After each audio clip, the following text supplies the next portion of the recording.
नमस्कार, मैं आशीष शर्मा आपका ऑनलाइन क्लास स्वागत करता हूं। हमने अभी तक अपरिमेय संख्याएं, ठीक है, और यूक्लिड विभाजन एल्गोरिदम इस संबंधित प्रश्न किए।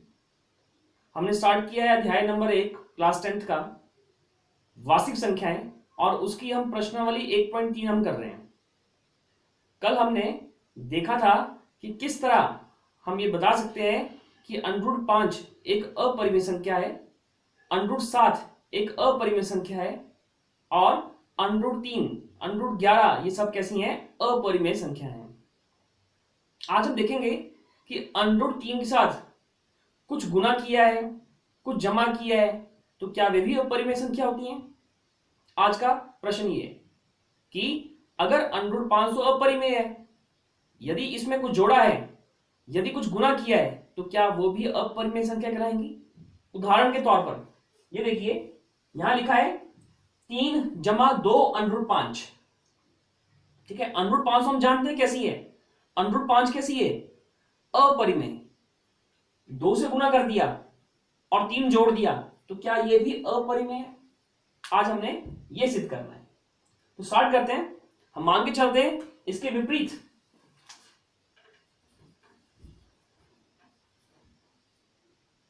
इसके विपरीत मान लीजिए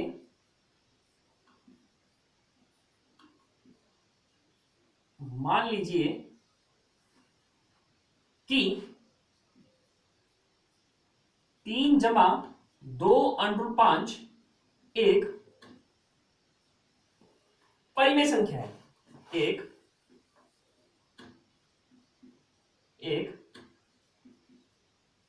परिमेय संख्या है। ठीक है, इसके विपरीत मान लीजिए कि 3 जमा 2 √5 एक परिमेय संख्या है। परिमेय संख्या क्या होती है? वो संख्या जिसको हम p बटा क्यू के रूप में लिख सकें, जहां क्यू शून्य नहीं होना चाहिए। यदि शून्य होगा तो क्या बन जाएगा? इन्फिनिटी। तो मैंने क्या मान लिया कि 3 2 √5 एक परिमेय संख्या है। यदि ये परिमेय संख्या है तो इसको मैं 3 जमा 2 √5 को मैं p बटा क्यू के रूप में लिख सकता हूं। 3 जमा 2 √5 को p बटा क्यू के रूप में लिख सकता हूं, जहां p क्यू दो पूर्णांक हैं और क्यू शून्य नहीं होना चाहिए। p क्यू दो पूर्णांक है और क्यू शून्य नहीं होना चाहिए। अब पूर्णांक कैसे है देखो, ऐसे जरा मान के चलो। मान लो हम जब सीधी इसके मान ले रहे हैं, मान लीजिए हम मान ही रहे हैं, तो मान लीजिए p बटा क्या कुछ इस तरह आया 16/8। ठीक है, अब 16/8 है, ये तो है तो वही परिमेय माना ना हमने। 16/8 है, परिमेय है, परंतु इनमें सअभाज्य संख्या एक नहीं है, मतलब कॉमन फैक्टर एक नहीं है। क्यों? क्योंकि 16 भी कटता है और 8 भी कटता है। कैसे? 8 है 8 और 8 गुने 16। ठीक है, तो देखो अगर कटता होगा, ठीक है, तो उनमें कॉमन फैक्टर एक नहीं हो सकता। अगर अब ये नहीं कटता है तो कॉमन फैक्टर क्या होगा? एक तो होगा ही होगा। बात को समझिए। एक और उदाहरण लेके देते हैं देखो। ठीक है, मैंने लिखा 64 और आप लिख लीजिए 32 लिख लीजिए। ठीक है, तो 8 चौके 32, 8 8 64, 4 फिर 2/1 आया। ठीक है, इस तरह 121/33। ठीक है, 11 3 33 और 11 180, तो क्या है? 11/3 आया। अब 3 और 11 में कॉमन फैक्टर क्या होगा? 1।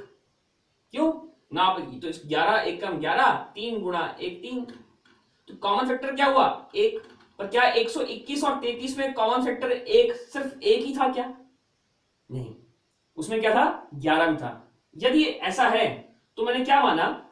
P और क्यू, P तथा क्यू को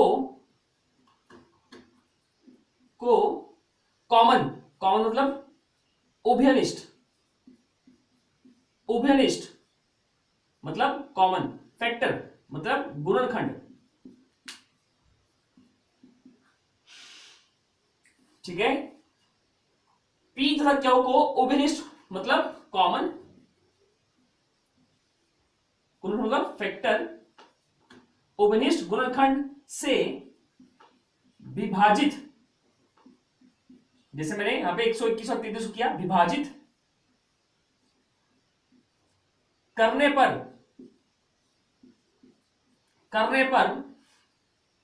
ए और बी क्या, ए और बी क्या आएंगे, जैसे मान लो यहां पर क्या बचा था 11 और 3, 11 और 3 क्या हुए, सहभाज्य संख्याएं, ए और बी अभाज्य संख्या प्राप्त कर सकते हैं। ये लाइन बड़ी समझने बड़ी इंपॉर्टेंट है। क्या पी और क्या सहभाज्य थी? नहीं, ये सिर्फ एक क्या थी, परिमेय संख्या थी।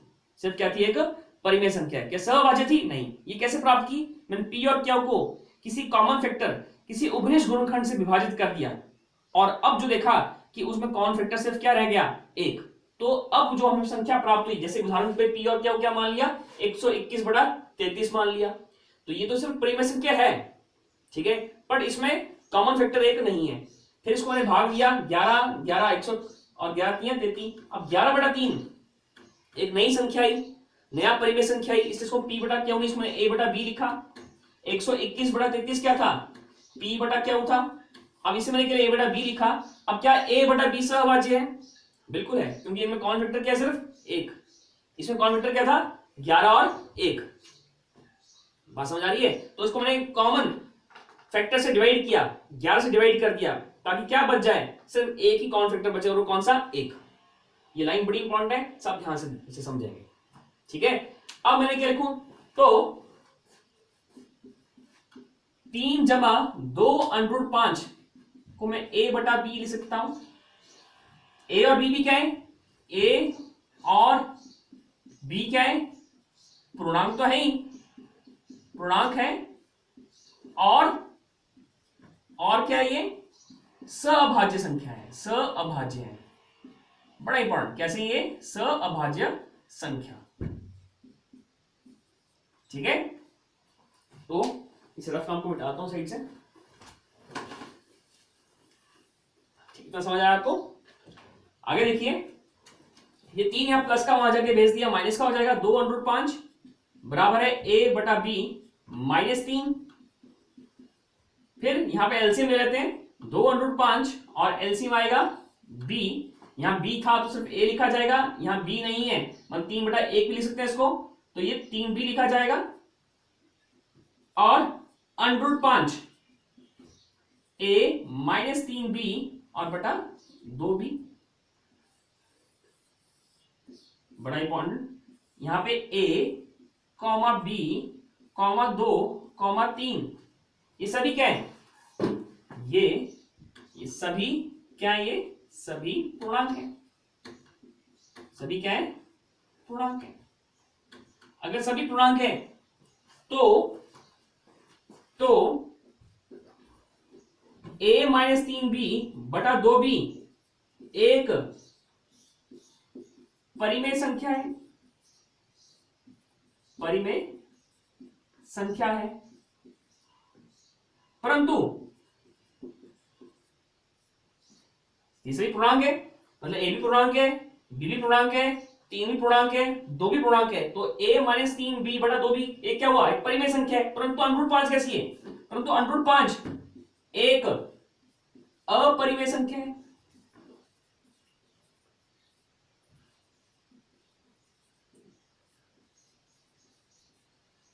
यानी समझिए, हमने क्या देखा कि a क्या है, पूर्णांक है, b क्या है, पूर्णांक है, 3 क्या है, पूर्णांक, 2 भी क्या है, पूर्णांक। तो ये सारा क्या हो गया, p बटा क्या हो, या a बटा b, ठीक है। तो मतलब ये परिमेय हुआ, ये परिमेय है, पर √5 क्या है, अपरिमेय।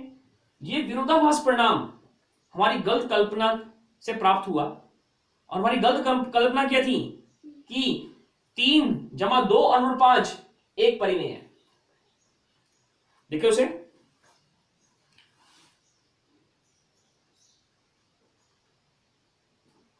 ठीक है, समझ आया आपको कि हमने हमारी गलत कल्पना क्या थी कि 3 + 2 क्या है, एक कैसी है, परिमेय है क्या, ये अपरिमेय। नहीं लिखते हैं, ये विरोधाभास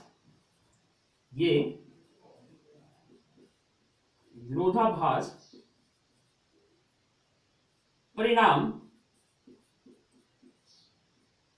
हमारी गलत कल्पना से प्राप्त हुआ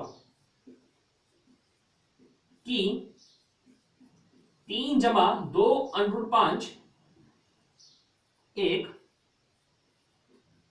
परिमेय संख्या है, परिमेय संख्या है। यह विरोधाभास परिणाम हमारी गलत कल्पना से प्राप्त हुआ कि 3 + 2 √5 एक परिमेय संख्या है। अतः 3 + 2 √5 एक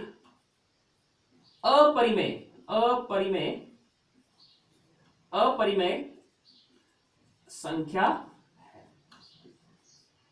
समझेंगे एक बार दोबारा। हमने क्या किया, हम जानते हैं √5, कल हमने देखा था √5 कैसी है, अपरिमेय। √3 कैसी है, अपरिमेय। √2 कैसा है, अपरिमेय। √7 कैसा है, अपरिमेय। √11 कैसा है, अपरिमेय। सब अपरिमेय संख्या है जिन्हें हम p/q के रूप में व्यक्त नहीं कर सकते। तो मैंने आज देखा कि √5 मान लिया, साथ कुछ गुना किया, कुछ जमा किया, तो क्या फिर भी वो अपरिमेय रहेगा? प्रश्न आज का ये था। उत्तर है इसका हाँ, वो क्या रहेगा, अपरिमेय रहेगा। कैसे किया, हमने मान लिया कि वो कैसी है, परिमेय। हमारी कल्पना है, हमने मान लिया कि वो कैसी है, परिमेय। हल करना स्टार्ट किया। जब हल किया तो हम यहाँ एक निष्कर्ष में पहुंचे कि a - 3b/2b परिमेय है। ये परिमेय है और ये क्या है, अपरिमेय है। तो ये गलत कैसे हो गया भाई? ये गलत इसलिए हो गया कि हमने स्टार्टिंग में ही गलत कल्पना कर ली थी। क्या गलत कल्पना की थी कि ये कैसा है, परिमेय। अगर इसको मैं परिमेय नहीं मानता, ठीक है, तो क्या ये परिमेय आता? नहीं। तो ये क्या आता, अपरिमेय। ये भी अपरिमेय, ये भी अपरिमेय, तो बिल्कुल सही होता। पर हमने कल्पना क्या की कि ये कैसा है, 3 + 2 √5 कैसा है, परिमेय। और परिमेय है तो ये क्या बना, परिमेय। और ये परिमेय और ये क्या है, अपरिमेय। तो अपरिमेय कभी परिमेय के बराबर नहीं हो सकता। तो ये गलत कल्पना के कारण, ठीक है, ये विरोधाभासी परिणाम हमें प्राप्त हुआ।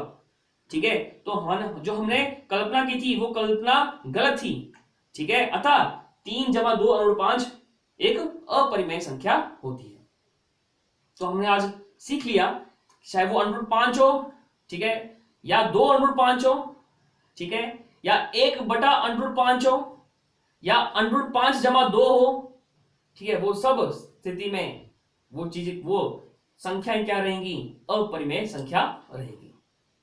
मैं आपको इसी के बेस पे कुछ काम देता हूं, आप ये काम कीजिए, आपको प्रश्न समझ आएंगे। 6 + √2 1/√2 6 + √2 1/√2 और 7/5। ये तीनों प्रश्न आप देखो, यहां से √2 तो क्या है, अपरिमेय। जमा कर दिया तो भी क्या रहेगा, अपरिमेय, पर सिद्ध करना है। √2 क्या है, अपरिमेय। 1/√2 क्या होगा, अपरिमेय, सिद्ध करना है। 7/5 √5 क्या है, अपरिमेय। 7 से गुना कर दिया तो भी क्या रहेगा, अपरिमेय, पर सिद्ध करना है। तरीका यही रहेगा। ठीक है, आप सबने इसे अच्छे से करना है। ठीक है, और आपको लगता है कि आप इसमें समझ नहीं पा रहे हैं तो वीडियो को बार बार पॉज करके देखिए, कोशिश कीजिए। ठीक है, मुझे उम्मीद है आप इन प्रश्नों को कर पाएंगे।